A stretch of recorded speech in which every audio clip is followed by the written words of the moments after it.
Hey friends, we are going to grunge up some battery powered candles. I'm pretty sure I got these at the dollar store. You can sometimes find them at Michael's or Joann's for inexpensive. I'm using Mod Podge, cinnamon, and instant coffee. I kind of mixed them all together, doused them some more with some cinnamon, and then went back over the top with more Mod Podge.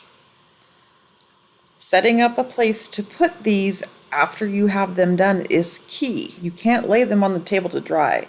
So I have a piece of floral foam that I had cut out some little holes so that they could sit up and dry. And it's really that simple.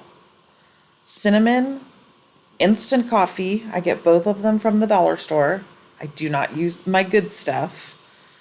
Add a little more cinnamon on, and then make sure that the last coat you do is Mod Podge, and that way it'll seal it in. Once it's dry, it gives it a nice hard surface.